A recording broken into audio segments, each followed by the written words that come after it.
जय हिंद दोस्तों, आज हम बात करने वाले हैं एक और नया वैकेंसी के बारे में जो बहुत बढ़िया वैकेंसी निकल करके आ गया हम लोग के बीच में। इसके बारे में हम इस वीडियो में पूरा डिटेल बताएंगे और हर चीज़ आपको क्लियर करेंगे। तो चलिए सबसे पहले हम स्टार्ट करते हैं। देखिए, सबसे पहले जानते हैं जो वैकेंसी निकल करके आया है, बीपीएससी के तरफ से वैकेंसी निकल कर आया है। बिहार पुलिस होमगार्ड अंडर का वैकेंसी रहने वाला है। जो पोस्ट निकाला गया है वह कंपनी कमांडर का पोस्ट निकाला गया। होमगार्ड के अंदर में वैकेंसी रहता है। अब ये कंपनी कमांडर होता क्या है मैं आपको आगे बताऊंगा इस वीडियो में। सबसे पहले हम इसका जान लेते। देखिए, इसका जो पोस्ट निकल करके आया है 65 पोस्ट निकल कर आया है ना, जिसका अप्लाई डेट 30/6/2026 से स्टार्ट हो गया है और लास्ट डेट 30/7/2026 तक रहने वाला है। इसका जो फीस लगेगा, मतलब आप SC ST OBC जनरल कोई भी भरिएगा फॉर्म तो आपका सिर्फ 100 रुपया लगेगा। बल्कि लड़कियों लोग भी फॉर्म भरिएगा तो 100 रुपया लगेगा, मतलब सबका 100 रुपया लगता है। एज जो इसका रखा गया है, मिनिमम एज रखा है 20, मैक्सिमम 37 वर्ष का एज रखा गया, जिसमें अगर आप लोग SC ST OBC हैं तो जो एज का छूट मिलता है आप लोग को अलग से मिल जाएगा, है ना। 5 साल और 3 साल का छूट मिलता है। 5 साल SC ST और 3 साल OBC का छूट मिलता है। अब हम लोग समझते हैं। देखिए, इसका योग्यता जो रखा गया है, ग्रेजुएशन रखा गया, मतलब आपको ग्रेजुएशन पास होना जरूरी है। बल्कि साइंस हो, आर्ट्स हो, कॉमर्स हो, किसी से भी हैं तो आपको फॉर्म अप्लाई कर सकते हैं। आप लोग अप्लाई कर सकते हैं, है ना। मतलब ग्रेजुएशन आपको पास खोजा है, बिना ग्रेजुएशन का फॉर्म अप्लाई नहीं कर सकते हैं।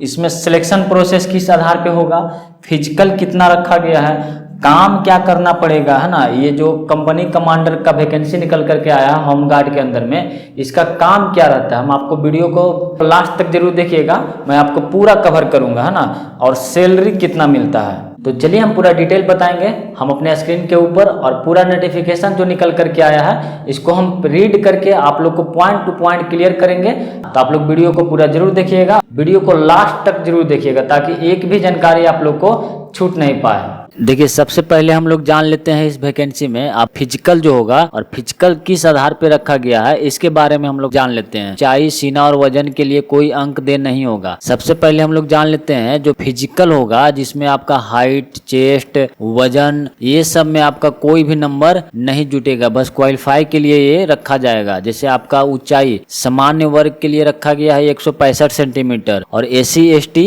OBC का 160 सेंटीमीटर रखा गया है। और महिलाओं के लिए न्यूनतम ऊंचाई 155 सेंटीमीटर रखा गया है। सीना जो रखा गया है पुरुषों के लिए, जनरल के लिए रखा गया है 81 सेंटीमीटर और फुला करके 86 सेंटीमीटर होना जरूरी है, मतलब 5 सेंटीमीटर आपको सीना फुलाना है। SC ST OBC के लिए जो सीना रखा गया है 79 सेंटीमीटर रखा गया न्यूनतम और फुला करके 84 सेंटीमीटर न्यूनतम रखा गया है, मतलब आपको चेस्ट लगभग 5 सेंटीमीटर फुलाना है। इससे कम फुलाइएगा तो आप मतलब आपको फेल कर दिया जाएगा। महिलाओं के लिए सीना का मापी नहीं होता है। महिलाओं के लिए मेन जो रहता है वजन रहता है, आपको वजन एकदम जरूरी रहेगा। लड़कियों के लिए जो वजन रखा गया है 48 kg रखा गया। 48 kg के कम लड़कियों के लिए असफल घोषित कर दिया जाएगा। इसलिए कम से कम 48 kg वजन होना आप लोग को जरूरी है। अगर 48 kg से नीचे रहेगा तो आप लोग फॉर्म नहीं भरिएगा, नहीं तो पैसा आपका बर्बाद हो जाएगा। या फिर भर करके आप लोग बना भी सकते हैं, वेट गेन कर सकते हैं। सिलेक्शन किस आधार पे होगा इसके बारे में हम लोग पूरा डिटेल जान लेते हैं। बस वीडियो में पूरा बने रहें, आपको हर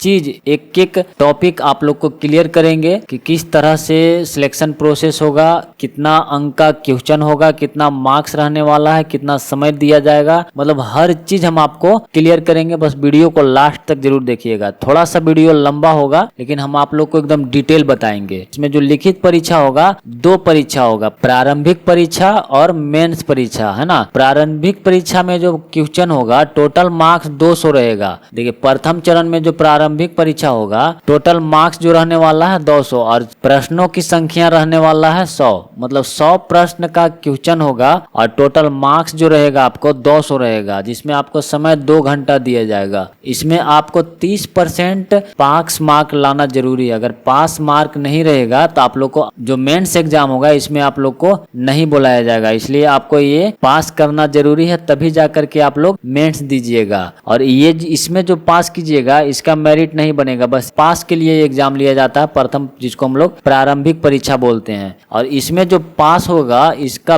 20 गुना सफल अभ्यर्थियों को मेंस में बुलाया जाएगा। और इसका जो क्वेश्चन होगा प्रारंभिक परीक्षा में, इसका जो सब्जेक्ट होगा सामान्य ज्ञान एवं सामाजिक मुद्दों। अब चलते हैं मेंस में। देखिए द्वितीय चरण में जो मेंस का एग्जाम होगा, पहला परीक्षा जो होगा आपका 200 का अंक होगा, सिर्फ हिंदी का क्वेश्चन होगा, मतलब आपका एक विषय रहेगा हिंदी, जिसमें 2 घंटा का समय दिया जाएगा और 200 मार्क्स मिलेगा और 100 क्वेश्चन रहने वाला है। इसमें भी आपको 30% अंक लाना जरूरी है, अन्यथा आपको भी इसमें फेल कर दिया जाएगा। अगर 30% से कम नंबर आएगा तो आपको असफल घोषित कर दिया जाएगा, 30% से ज्यादा रहेगा तो आपको पास घोषित किया जाएगा, है ना। तो इसलिए पास होना जरूरी है। अब चलते हैं मेन एग्जाम, जिससे आप लोग को मेरिट बनेगा, है ना। देखिए मेरिट जो बनेगा, फर्स्ट पेपर हो गया हिंदी और सेकेंड पेपर जो होगा समान अध्ययन, समान विज्ञान, नागरिक शास्त्र, भारतीय इतिहास, भारतीय भूगोल, गणित एवं मानसिक योग्यता जांच संबंधित होगा, है ना। जिसका जो क्वेश्चन रहेगा 100 क्वेश्चन रहेगा, इसमें भी आपको 200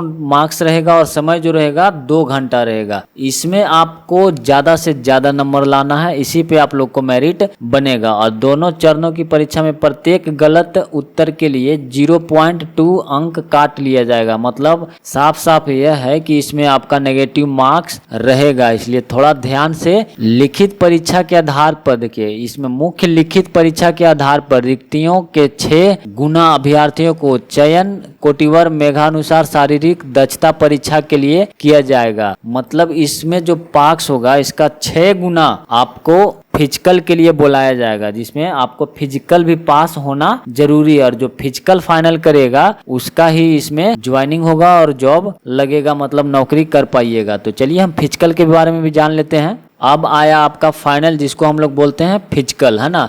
इसमें भी हम पूरा डिटेल समझाएंगे, आपको हर चीज क्लियर करेंगे, कहीं पे आपको कोई दिक्कत नहीं होगा। अगर कोई प्रॉब्लम होगा तो आप लोग कमेंट करके जरूर पूछ सकते हैं। देखिए इसका फिजिकल हम लोग समझ लेते हैं। जो दौड़ रखा गया है देखिए सबसे पहला रखा गया है दौड़, और सभी पुरुषों के लिए 1.6 किलोमीटर की दौड़ के लिए समय सीमा 6 मिनट 30 सेकेंड रखा गया। अगर अधिक समय लीजिएगा तो आपको असफल घोषित कर दिया जाएगा। सभी महिलाओं के लिए जो दौड़ रखा गया है 1 किलोमीटर की दौड़ रखा गया है, जिसमें आपको 6 मिनट में आप लोग को पूरा करना, मतलब 6 मिनट का समय दिया गया है। और आप लोग का दौड़ की लंबाई जो रखी गई है 1 किलोमीटर रखा गया है। अब हम लोग समझ लेते हैं ऊंची कूद। न्यूनतम 4 फीट रखा गया है, 4 फीट से कम कूदिएगा तो आप लोग को असफल घोषित कर दिया जाएगा। महिलाओं के लिए जो हाइट रखा गया है 3 फीट, मतलब 3 फीट से नीचे जो कूदिएगा आप लोग को असफल घोषित कर दिया जाएगा। हाइट जंप, है ना, हाई जंप का बात बता रहे हैं। अब लंबी कूद, लॉन्ग जंप हम लोग समझ लेते हैं। लॉन्ग जंप, है ना, सभी पुरुषों के लिए न्यूनतम 12 फीट रखा गया है। 12 फीट से कम कूदिएगा तो आप लोग को असफल घोषित कर दिया जाएगा। 12 फीट से ज्यादा कूदिएगा तो आप लोग को पास कर दिया जाएगा। महिलाओं के लिए जो रखा गया न्यूनतम 9 फीट, मतलब लंबाई जो रखा गया 9 फीट आप लोग को कूदना है। अगर 9 फीट से कम कूदिएगा तो असफल घोषित हो जाइएगा। अब गोला फेंक, जो हम लोग गोला फेंकते हैं ना, इसके बारे में देखिए। गोला फेंक जो रखा गया है पुरुषों के लिए, सभी वर्गों के लिए, ये नहीं कि जनरल ओबीसी का अलग रहेगा, सभी पुरुषों के लिए 16 पाउंड का गोला न्यूनतम 16 फीट फेंकना होगा। 16 फीट से कम फेंकिएगा तो असफल घोषित कर जाइएगा, और 16 फीट प्लस फेंकिएगा तो आप लोग पास कर जाइएगा। महिलाओं के लिए जो गोला फेंक रखा गया है 12 पाउंड का गोला रहेगा, मतलब 12 पाउंड का वजन रहेगा, और 10 फीट लंबा फेंकना है, और 10 फीट से कम फेंकने वालों को असफल घोषित कर दिया जाएगा। देखिए नोटिफिकेशन में लिखा गया है मेधा सूची एवं नियुक्ति का अनुशंसा, मतलब मेधा सूची किस आधार पर तैयार किया जाएगा। देखिए हम आप लोग को पढ़ करके बता देते हैं।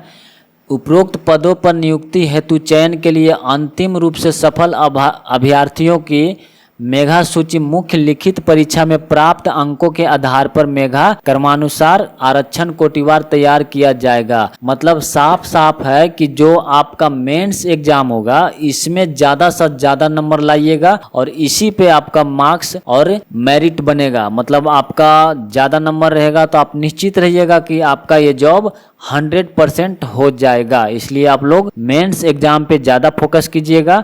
रनिंग तो ज्यादा नॉर्मल है, मतलब फिजिकल ज्यादा है नहीं, नॉर्मल है, आराम से हो जाएगा। मेंस आप लोग का बहुत जरूरी है। देखिए कंपनी कमांडर का काम क्या होता है, मैं वीडियो के शुरुआत में ही बोला था कि इसमें काम क्या करना है, काम क्या क्या करना पड़ता है, हम इसका पूरा डिटेल बताएंगे। ऐसा बहुत कम बताता है, बस टोटल वैकेंसी बता दिया, क्वालिफिकेशन बता दिया, ये सैलरी बता दिया और हो गया। इसमें जानकारी हम देंगे कि इसमें काम क्या करता है। देखिए सबसे पहले हम लोग समझ लेते हैं, जो होमगार्ड जो मान रहता है उसको पूरा तैयार करता है, परेड करवाता है, प्रशिक्षण करवाता है ना, कानून व्यवस्था बनाए रखने में पुलिस की सहायता करता है, चुनाव ड्यूटी भी इसको मिल सकता है, बाढ़, आग, भूकंप जैसी आपदा में राहत कार्य का नेतृत्व करता है, वीआईपी सुरक्षा या विशेष ड्यूटी का प्रबंधन भी, मतलब वीआईपी सुरक्षा भी दे सकता है, विशेष ड्यूटी भी करता है ना, ड्यूटी रोस्टर बनाता है, जवानों की अनुशासन व्यवस्था देखना, वरिष्ठ अधिकारियों को रिपोर्ट देना, मतलब जो भी काम करता है वो मेन लेवल पे काम करता है और अच्छे काम करता है। ये नहीं कि नॉर्मल काम है, और अच्छे ग्रेड का ये नौकरी है, अच्छा खासा सैलरी भी है।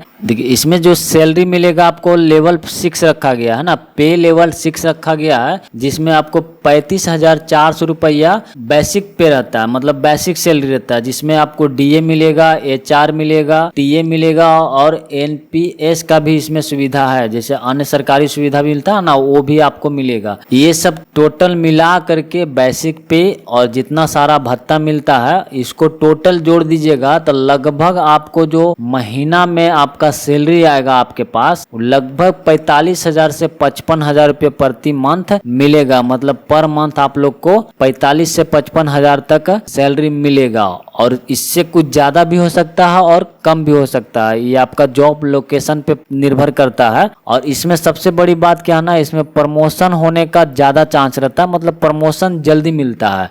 तो आप लोग से रिक्वेस्ट करते हैं कि फॉर्म को जरूर भरिएगा, है ना। नॉर्मल क्वेश्चन पूछेगा, मेरे हिसाब से ज़्यादा हार्ड नहीं रहने वाला है। और एक और बात, आप लोग थोड़ा सा रुक जाइए। देखिए ये जो चैनल है आपका, ये चैनल में सिर्फ गवर्नमेंट वैकेंसी ही नहीं बल्कि आपको सरकारी जितना अपडेट आता है, जैसे आपका पीएफ का कोई अपडेट हो गया, आरटीपीएस का अपडेट हो गया, कैसे जातीय आवासीय आय बनाया जाता है, किस तरह से कुछ नया अपडेट आता है, हम पूरा गाइड करते हैं इसी चैनल पे। तो आप लोग से रिक्वेस्ट करते हैं कि अगर आप लोग नया हैं तो मेरे चैनल को जरूर सब्सक्राइब कर लें, ताकि जो भी यूनिक जानकारी आए या फिर कुछ नोटिफिकेशन निकल करके आता है हमारे सरकार के तरफ से, तो हम आप लोग को एक छोटा सा वीडियो बना करके इसी चैनल के माध्यम से आप लोग के बीच में शेयर करते हैं और आप लोग को जानकारी देते हैं। तो चलिए आज का हम वीडियो यहीं समाप्त करते हैं, मिलते हैं नेक्स्ट वीडियो में। जय हिंद।